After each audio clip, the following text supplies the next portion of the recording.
نحمده ونصلي على رسوله الكريم أما بعد عن ابن عباس رضي الله تعالى عنه أن رسول الله صلى الله عليه وسلم خرج ومعه بلال فظن أنه لم يسمع النساء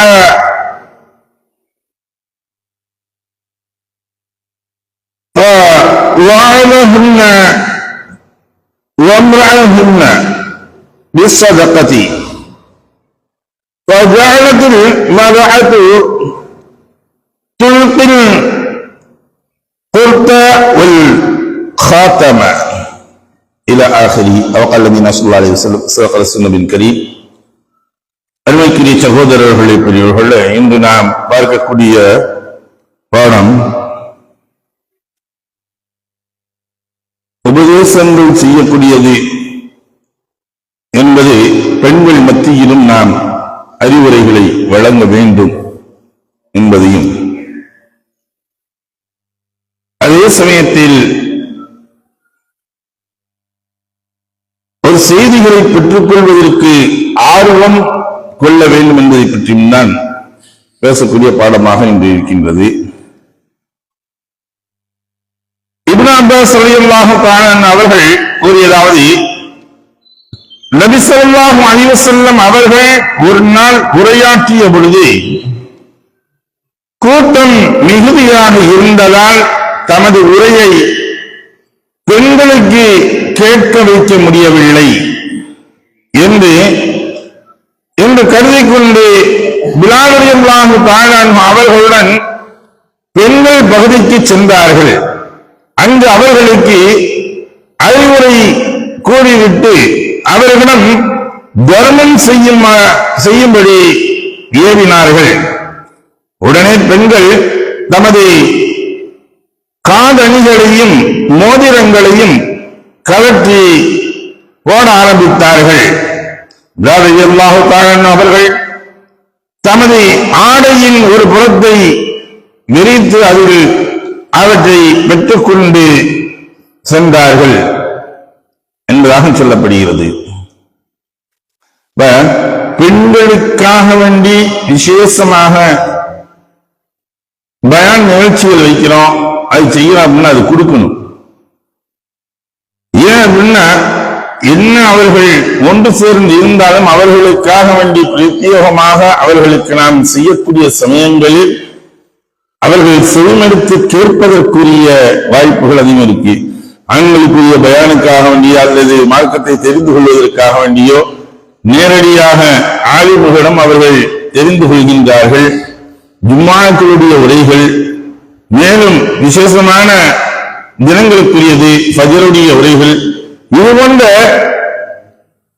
உபதேசங்களை கேட்கக்கூடிய வாய்ப்புகள், நல்வாய்ப்புகள் ஆண்களுக்கு அதிகம் இருந்து கொண்டு இருக்கின்றது. பெண்களுக்கு அதெல்லாம் குறைவு. அவர்களால் வீட்டுக்குள் இருக்கக்கூடிய சமயங்களில் அதை கேட்கக்கூடியதற்கோ அல்லது அதில் வீட்டில் இருந்துட்டு மைக்கு இன்னைக்கு சவுண்ட் எல்லாம் வீடெல்லாம் கேட்குதுங்க, கேட்டுக்கிட்டு இருப்பாங்க அப்படின்னு நம்ம நினைப்போம். ஆனா அதனுடைய கான்செப்ட், முழு கான்செப்ட் அதுல நிற்காது. அப்ப என்ன, அவர்களுக்காக வேண்டி பெண்கள் பயான், பெண்கள் நிகழ்வுகள் என்று வைக்கக்கூடிய சமயங்களில் அவர்கள் இதற்காக வேண்டி நேரங்களை ஒதுக்கி வரும் பொழுது நாம் சொல்லக்கூடிய செய்திகள் எல்லாம் அவர்களுடைய உள்ளங்களில் பதியும். எப்பொழுது தாய்மார்கள் சரியாகி விட்டார்களோ அப்பொழுது அந்த குடும்பங்கள் சீராக சரியாக ஆகிவிடும். ஒரு பெண் நினைத்தால் மண்ணாக இருக்கக்கூடியதை மாளிகைகளாக மாற்றவும் முடியும், மாளிகைகளாக இருக்கக்கூடியதை மண்ணாக மாற்றவும் முடியும். அந்த தன்மைகள் அந்த பெண்ணுக்கு உண்டு, இலகிய தன்மைகளும் அந்த பெண்களுக்கு உள்ளது என்பதை நாம் விளங்க முடிகின்றது. அடுத்து உபதேசங்கள் என்று பார்க்கக்கூடிய சமயங்களில் அவர்கள் கூறியதாவது, ரசூலுல்லாஹி ஸல்லல்லாஹு அலைஹி வஸல்லம் அவர்களிடத்தில் கேட்கிறாங்க, அல்லாஹ்வின் தூதரே, மறுமை நாளில் தங்களின் பரிந்துரைக்கு தகுதி படைத்த மனிதர் யார் என்றால் கேட்கிறாங்க. அவர்கள் ரசூலுல்லாஹ் கேட்கிறாங்க, யார் ரசூலுல்லாஹ், இந்த மறுமையில் உங்களுடைய தங்களின் பரிந்துரை யாருக்கு கிடைக்கும் அப்படின்னு கேட்டீங்க. ரசூலுல்லாஹ் சொல்றாங்க, அபூ ஹுரைராவே, என்னை பற்றி செய்தியின்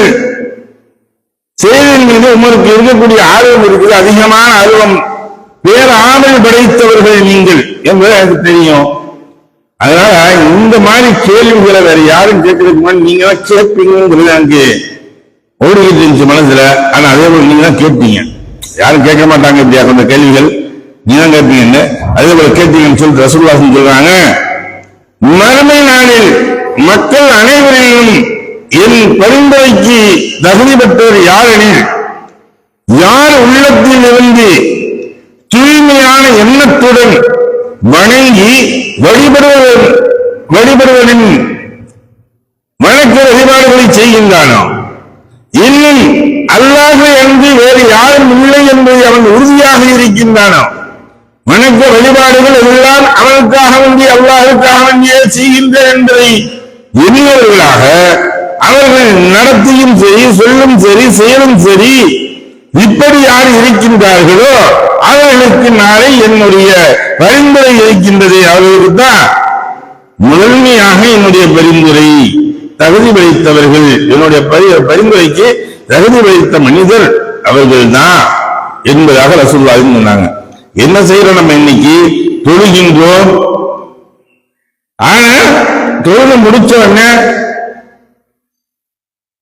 பிறருக்கு நோவினை வரக்கூடிய அளவிலோ அல்லது பிறருடைய குறைகளை பேசும் அளவிற்கு நாம் செய்து விடுகின்றோம். தொழுவதற்கு வரக்கூடியது அல்லாஹ்விடம் நாம் கேட்டு பெறுவதற்காக வேண்டி வருகின்றோம். ஆனால் வரக்கூடிய இடங்களில் தொழுது விட்டு செல்லும் பொழுது நன்மையை பெற்று செல்வதற்கு பகரமாக பாவங்களை நாம் கையேந்தி செல்கின்றோம், கையில் எடுத்து செல்கின்றோம். அதுபோன்ற பிறகுடைய புறங்கள் பேசக்கூடியது, பிறர்களை பற்றி எளிதாக பேசக்கூடியது, பிறகுடைய சிந்தனைகளில் பிறர்களை பற்றி சிந்தனைகளில் தவறான முறை சிந்தனைகள் பேசுவது, செயல்பாடுகள் செய்வது, இது போன்ற காரியங்கள் நாம் செய்யும் பொழுது என்ன நமக்கு விளங்குகின்றது? பாவ மூட்டைகளை சுமந்து செல்கின்றோம். நாளை ரசூலுல்லாஹி ஸல்லல்லாஹு அலைஹி வஸல்லம் அவர்களுடைய ஷஃபாத் என்று சொல்லக்கூடிய பரிந்துரைக்கு தகுதியற்றவர்களாக நாம் மாறிவிடுவோமோ எனக்கூடிய ஒரு ஐயப்பாடுகள் இந்த இடத்தில் எழுகின்றது. அருமைக்குரிய சகோதரர்களே, நாளை ரசூலுல்லாஹி ஸல்லல்லாஹு அலைஹி வஸல்லம் அவர்களுடைய முழு ஷஃபாஅத் நமக்கு கிடைக்கக்கூடிய நன்பாக்கியத்தை வல்லல்லாஹ் நம் அனைவருக்கும் தந்தால் உரிவானாக. வாஹிர் தஅவானா அல்ஹம்துலில்லாஹி ரப்பில் ஆலமீன். சுப்ஹானல்லாஹி வபிஹம்திஹி சுப்ஹானக்கல்லாஹும்ம வபிஹம்திக வநஷ்ஹது அன் லா இலாஹா இல்லா அன்த வநஸ்தக்ஃபிருக வநதுபு இலைக். ஆமீன். சுப்ஹான ரப்பிக ரப்பில் இஸ்ஸத்தி அம்மா யசிஃபூன் வஸ்ஸலாமு அலல் முர்ஸலீன் வல்ஹம்துலில்லாஹி ரப்பில் ஆலமீன்.